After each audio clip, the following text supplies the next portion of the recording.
Magandang araw mga kaibigan. Today is December 27. Ilang araw na lang, 3 days to go, pipirmahan na po ng Pangulong Marcos Jr. ang 2025 national budget.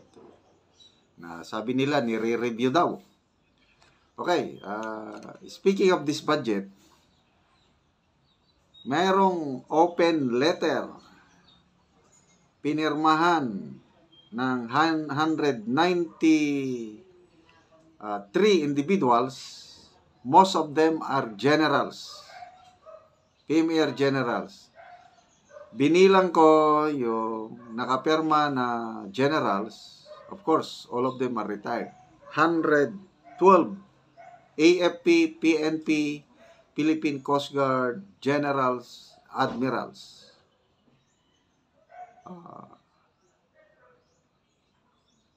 Nagre-reklamo itong mga signatories sa open letter yung budget na hinihiling nila sa Pangulo na ibalik ng Pangulo itong budget na ito sa BICAM.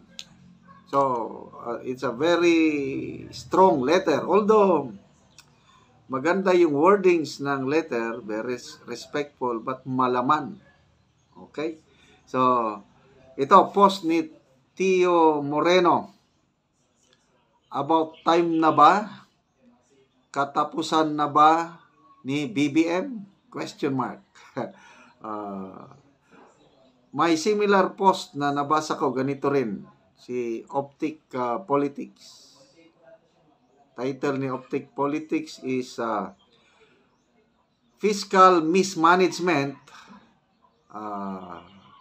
Signs of PBBM Admin Demise. Demise, yung katapusan na rin. Malapit nang, and now the end is near, and so they face the final curtain. Oh, the end is near. Ito, mga opinion, tanong ni Tio Moreno and Optic Politics. Ang basihan nila itong open letter na ito. Basahin ko lang itong sinulat ni Tio Moreno.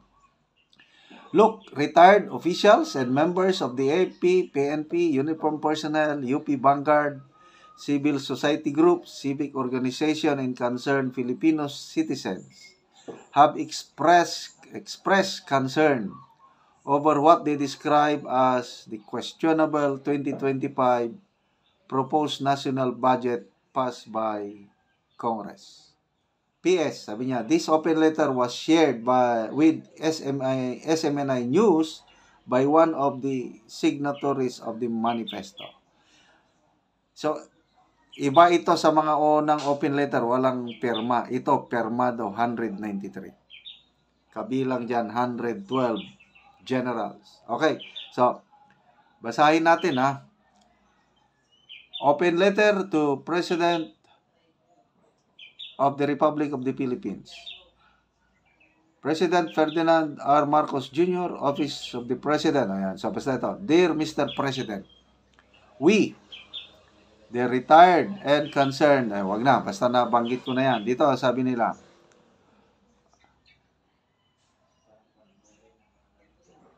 writing to you, we are concerned of the Republic, are writing to you today to convey our serious concerns regarding the questionable deviations of the approved General Appropriations Bill 2025 from the National Expenditure Program, NAP, that Your Excellency submitted to Congress.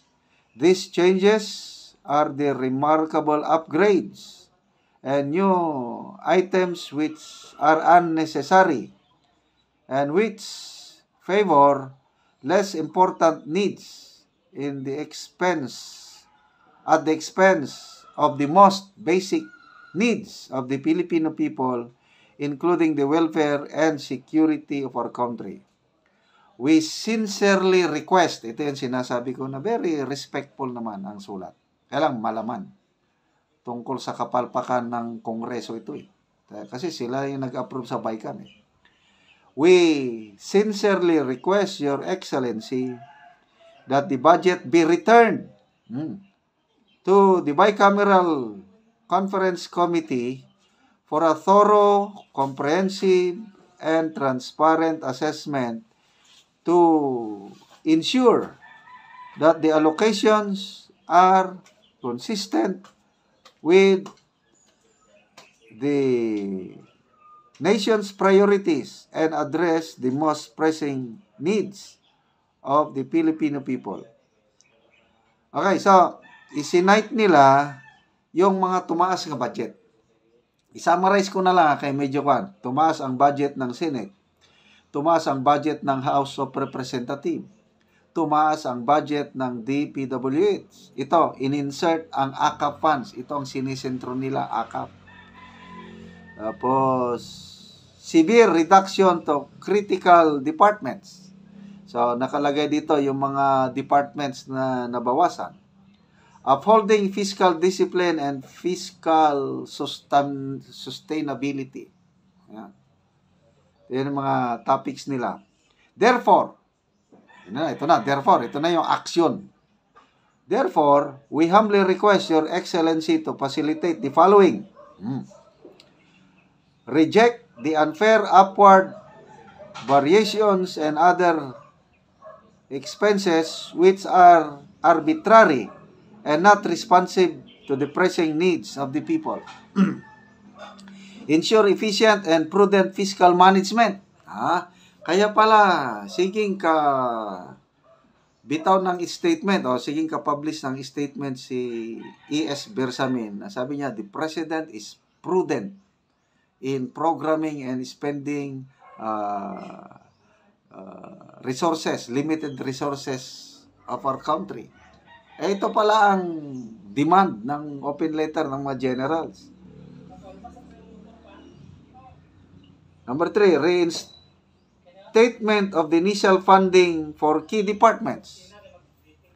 Ensure that those who have smuggled unrelated items such as AKAP funds are held accountable because they cause the embezzlement of funds that could have been used for more important needs of the people.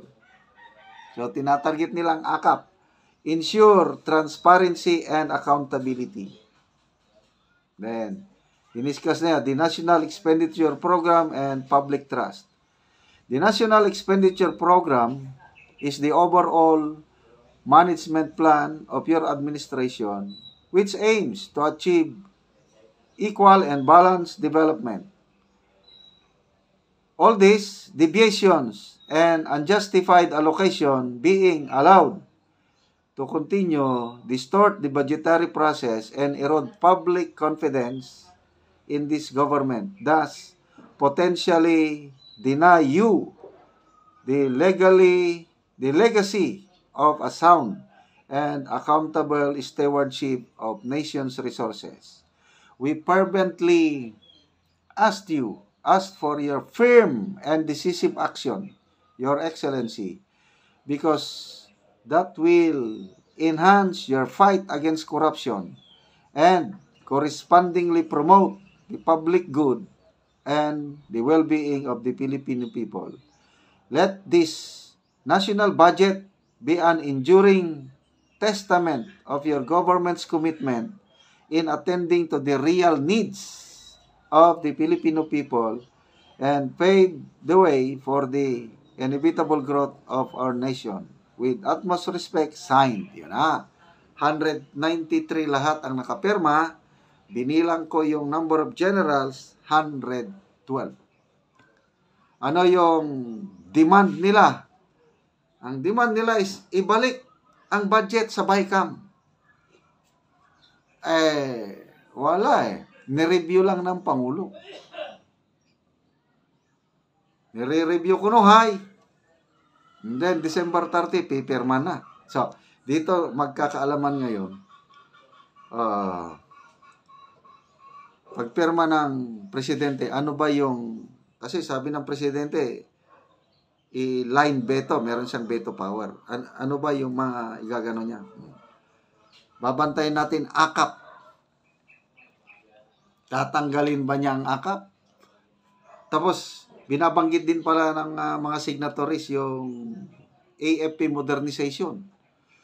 Ibabalik ba niya yung 15 billion na naisla sa AFP modernization? So, it remains to be seen. Ito, very respectful pa itong pumirma, lalo na yung 112 generals. Kapag yung hinaing nila ay hindi natagunan, ay iwan ko na lang kung anong reaksyon nila. Basta, hintayin na lang natin. Sana ang Pangulo totoo na nire-review at ang isipin niya yung kapakanan ng mas nakakarami, hindi yung kapakanan ng mga lawmakers.